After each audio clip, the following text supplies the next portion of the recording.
Good morning, everyone. This is a weekly Saturday car show hosted by Celebrity Cars.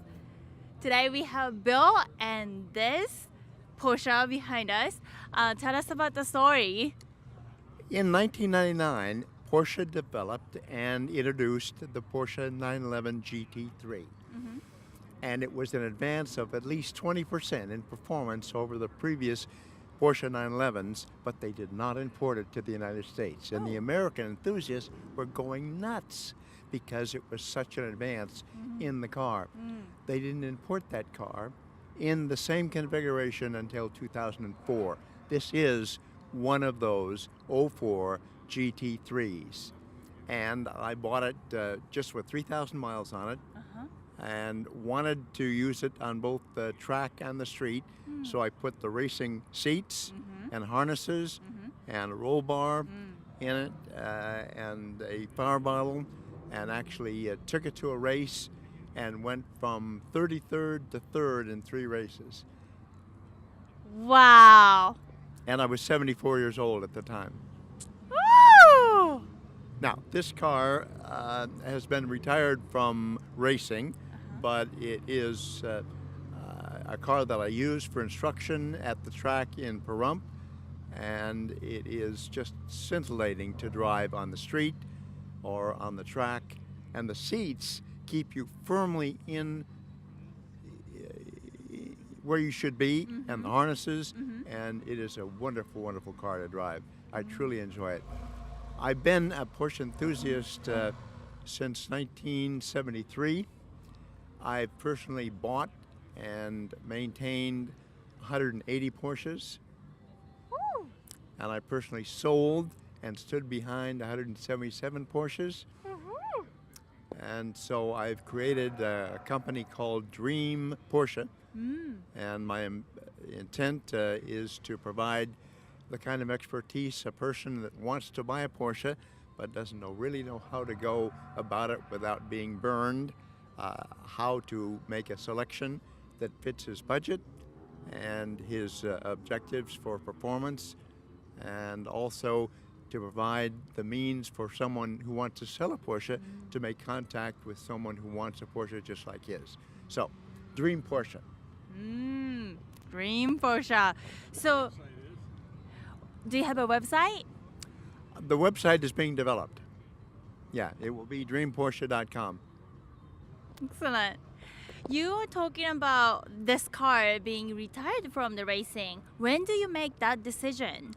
When I bought a 1999 Porsche 911 GT3 that was already configured for racing with a full cage and the racing seats, the original racing seats, and it is the only original Porsche 911 GT3 Club Sport in the country. So it's a very rare car, and it performs almost as well as this one.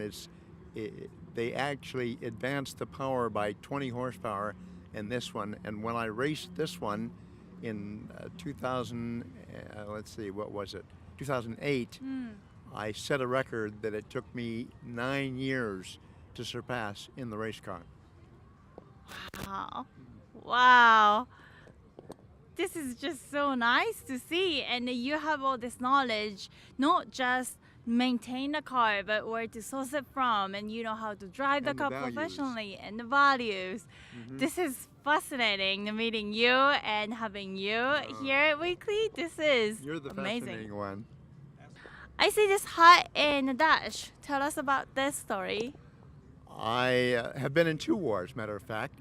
I was a pilot on the jet tanker flying for the Strategic Air Command in the Cold War when we were refueling B-52s, carrying thermonuclear weapons, and we amassed such a firepower that we bankrupted the Soviet Union in their endeavor to dominate the world.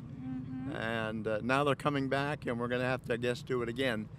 But I also was at Vietnam at McAfee headquarters in Saigon when I was much older, and that was a war, in my opinion, we never. So it was a sad war. Lots of people lost their lives and their limbs and their families, and So I have lots of experience. I had 22 years in the Air Force.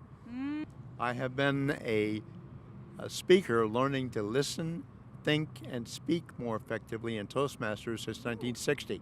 Ooh. And that seems to be a record as well. I stay in Toastmasters for two major reasons. One, to be a role model for people to see that you don't have to just get in and get out. You can continue to learn the entire time, and it also keeps my own brain tuned well to listen well and to compose speeches and to stand up in front of an audience and give speeches. Wow. This is really good, and thank you so much. Well, thank you.